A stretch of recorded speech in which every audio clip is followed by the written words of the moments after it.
Hello, I'm Judith Davis. What is metal static? I often refer to it in my posts, and I mention briefly what sorts of things cause it. Uncomfortable emotions, such as anxiety, depression, irritation or anger, guilt or shame, unsolved problems, ambivalence, and stress. But how do they cause metal static? Every perception we have, every sight, sound, smell, taste, and feel is a stimulus, and every stimulus requires a response.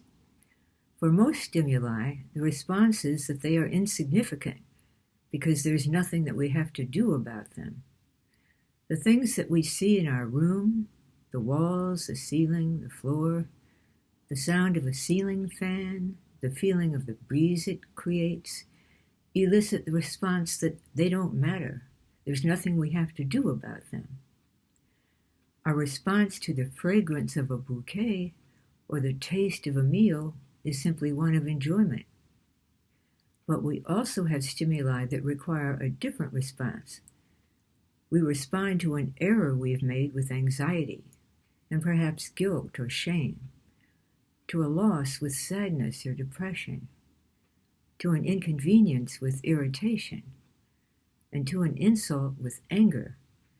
These feelings are our initial response, but they become part of the stimulus too, and we strive to find a solution both to the initial stimulus and to our uncomfortable emotional response to it.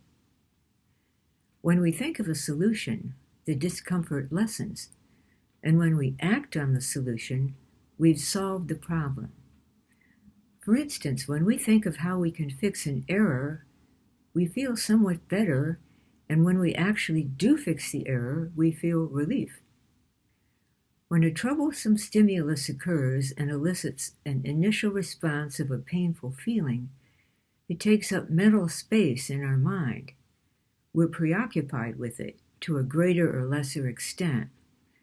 For instance, if we forget to put an important appointment in our calendar and miss a meeting, we'll be quite disturbed about it. But if we realize that we forgot to do a small chore and that we can do it tomorrow, the disturbance will be minimal. But even the small disturbance takes up space in our mind and interferes with our ability to think clearly. All of these disturbances, great and small, constitute mental static. The more problems you have, the more mental static you'll have. "That isn't fair," said one of my patients.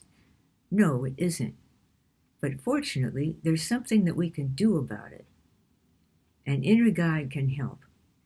It's a special mental pathway in the mind that is composed of three and only three pathways: the pathway of comfort, the wish to help us, and a sense of its own identity. Because it's composed only of comfort, by definition it has no discomforts, and therefore no mental static. This is why it's able to access our entire memory bank and all of our subliminal perceptions to find solutions for our problems. If you don't yet have an inner guide, you can acquire one using the link below.